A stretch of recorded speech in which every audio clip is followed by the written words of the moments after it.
Welcome friends, स्वागत है आपका हमारे यूट्यूब चैनल गुरुकुल क्लासेस में। आज हम लोग पढ़ने वाले हैं लीनियर इक्वेशन का एक्सरसाइज 3.1। इसे पढ़ने से पहले हम दो लाइन जान लें जो कि हमको हमेशा मोटिवेटेड रखेगा। तो आज का लाइन है, सबको सब कुछ विरासत में नहीं मिलता, सबको सब कुछ विरासत में नहीं मिलता, कई रातें बिताने पड़ती है किताबों के साथ। तो जी हाँ दोस्तों, सबको सब कुछ विरासत में नहीं मिलता, कई रातें बितानी पड़ती है किताबों के साथ। तो चलिए इसी के साथ हम शुरू करेंगे।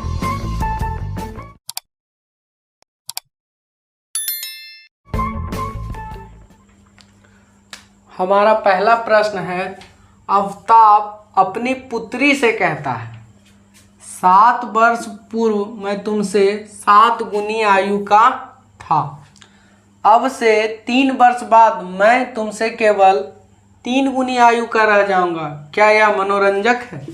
देखिए, ये एगो वाक्य जोड़ दिया है कि क्या यह मनोरंजक है। तो जिसको जैसा लगेगा कमेंट जरूर कीजिएगा।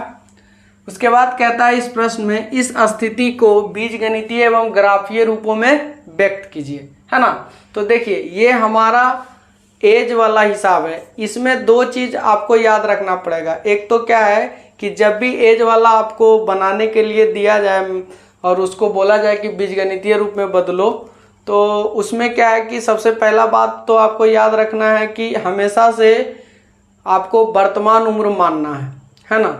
और वर्तमान उम्र के अगर बाद वाला उम्र आपको बोल रहा है निकालने के लिए, तो उस उम्र में जोड़ना है जितना बाद बोले, और पहले वाला उम्र बोलेगा निकालने के लिए तो उस उम्र में घटाना है ना।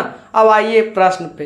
देखिए, हम क्या किए, इसका सल्यूशन निकालने के लिए, ये हमारा प्रश्न ऊपर हो गया, इसका नीचे सल्यूशन है। देखिए, इसका सल्यूशन निकालने के लिए क्या किए, हम माना आफ्ताब की वर्तमान उम्र x वर्ष है। क्या मान लिया, आफ्ताब की वर्तमान उम्र x वर्ष तथा उसकी पुत्री का वर्तमान उम्र y वर्ष है। उसका पुत्री का वर्तमान उम्र क्या मान लिए, y वर्ष। अब देखिए, प्रश्न के पहले भाग में हमको क्या बोलता है, प्रश्न के पहले भाग में हमको कहता है कि 7 वर्ष पूर्व मैं तुमसे 7 गुनी आयु का था। तो देखिए, ये हमारा आफ्ताब हो गया, आफ्ताब, और ये उसकी पुत्री का उम्र है। तो समय तो सबके लिए बराबर होता है, दोनों में हम क्या करेंगे, साथ साथ घटा देंगे। उसके बाद बोलता है कि 7 वर्ष पहले मैं तुमसे 7 गुनी आयु का था। तो ये दोनों इक्वेशन को बराबर करने के लिए या तो हम इधर 7 से भाग करते या इधर गुना। तो गुना करना ज़्यादा आसान है, इसलिए हम इधर गुना कर दिए। तो देखिए, यहाँ गुना कर दिए तो क्या हो गया, गुना जैसे ही किए वैसे ही मेरा दोनों तरफ क्या आ गया, समीकरण बराबर। तो बराबर आ गया। उसके बाद हम इसका कैलकुलेशन कर दिए, इसको सेम टू सेम लिख दिए, इसको 7 से मल्टीप्लाई किए। उसके बाद ये 7y को इस तरफ ले आए, ये 7 को उस तरफ भेज दिए। तो मेरा इक्वेशन आ गया है x - 7y बराबर -42। ये हमारा समीकरण नंबर 1 आ गया। अब देखिए, प्रश्न के दूसरे भाग में हमको क्या बोलता है, प्रश्न के दूसरा भाग में हमको बोलता है कि अब से 3 वर्ष बाद मैं तुमसे केवल 3 गुनी आयु का रह जाऊंगा। तो देखिए, ये आफ्ताब हो गया, ये उसकी पुत्री हो गया। 3 वर्ष बाद का बात हो रहा है, तो हम इसके उम्र में जोड़ देंगे 3 साल, इसके भी उम्र में 3 साल जोड़ देंगे। अब ई जो है, ये 3 गुनी आयु का रह जाएगा, है ना। तो 3 गुनी आयु का है, तो इसको बराबर करने के लिए या तो इधर 3 से मल्टीप्लाई कर देंगे या फिर ये 3 से इधर डिवाइड कर देंगे। तो हम मल्टीप्लाई ये किए हैं, तो इधर मल्टीप्लाई हो गया है, x + 3 बराबर 3 × y + 3 बटे x + 3 बराबर 3y + 9। उसके बाद x - 3y को इस तरफ ले आएंगे और 9 के तरफ ही अंक वाले को भेज देंगे, तो x - 3y बराबर 6 आ जाएगा। अब बात रहा, ये तो हम इसको बीजगणितीय रूप में ले आए। अब बात रहा इसका ग्राफीय रूप का। तो ग्राफीय रूप को में लाने के लिए हम क्या करेंगे, हम पिछले वीडियो में बता चुके हैं कि ऐसे करके घर बनाएंगे, है ना। और यहाँ पे लिखेंगे x और यहाँ पे लिखेंगे y, और इसका 2 सॉल्यूशन मिनिमम निकालेंगे। x या y को कुछ भी मान के इसका 2 गो हल निकालेंगे और हल निकालने के बाद इसका कार्तीय तल में ग्राफ खींच देंगे। इसमें भी वही चीज़ करेंगे, यहाँ पे क्या करेंगे x, यहाँ पे y, और मिनिमम 2 हल निकालना है और इसका आलेख खींच देना है। तो चलिए अब हम लोग अगला प्रश्न को देखते हैं। हमारा अगला प्रश्न है, प्रश्न कहता है कि क्रिकेट टीम के एक कोच ने 3900 रुपया में 3 गो बल्ला और 6 गो गेंद खरीदा। बाद में उसने एक और बल्ला तथा उसी प्रकार की 3 गेंदें 1300 रुपया में खरीदा। कितना में खरीदा? 1300 में। इस स्थिति को बीजगणितीय तथा ज्यामितीय रूपों में व्यक्त कीजिए। तो हम इसमें ना मान लेंगे कि भाई एगो बल्ला का जो कीमत है वो है x रुपया मान लिए, और एगो गेंद का कीमत हम मान लिए y रुपया। ठीक, यहाँ तक क्लियर है। उसके बाद प्रश्न से हमको बोलता है कि 3 गो बल्ला और 6 गो गेंद का कीमत 3900 रुपया है। तो देखिए एगो बल्ला के दाम x रुपया, तो 3 गो के 3x हो जाएगा।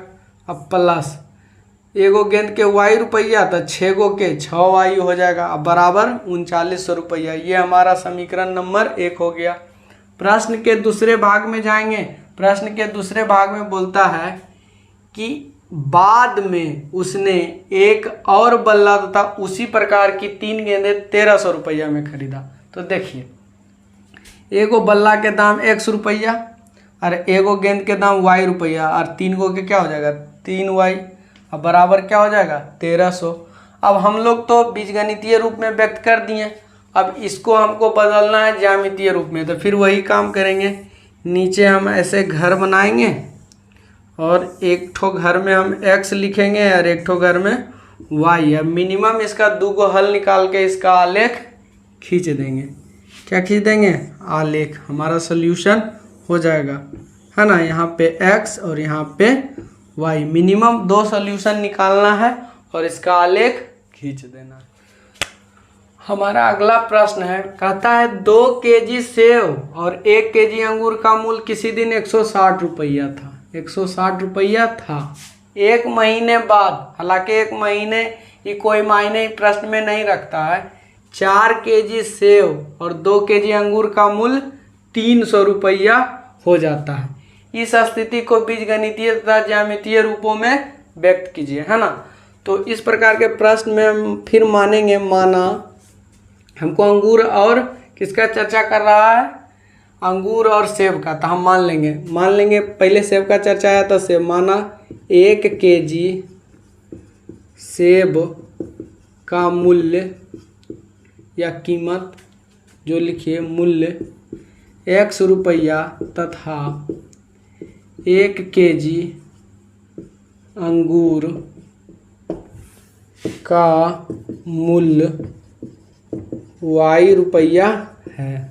अब देखिए प्रश्न के पहले भाग में हमको क्या बोला, प्रश्न के पहले भाग में या फिर प्रश्न से हमको कहा है कि 2 केजी सेब और 1 केजी अंगूर का मूल्य किसी दिन 160 रुपया था। तब देखिए 1 केजी सेब का मूल्य x रुपया और 1 केजी अंगूर का मूल्य y रुपया। ठीक, अब देखिए हमको प्रश्न में बोला है 2 केजी सेब, तो 1 केजी के 100 रुपया दाम है, तो 2 केजी के 2x हो जाएगा। और 1 केजी अंगूर, तो 1 केजी के अंगूर का दाम y रुपया होगा। किसी दिन 160 रुपया था। हमारा समीकरण नंबर 1 बन गया। कुछ किए, जो प्रश्न में हमको बोला वही हम यहाँ पे लिख दिए। प्रश्न के दूसरे भाग में देखिए बोलता है, प्रश्न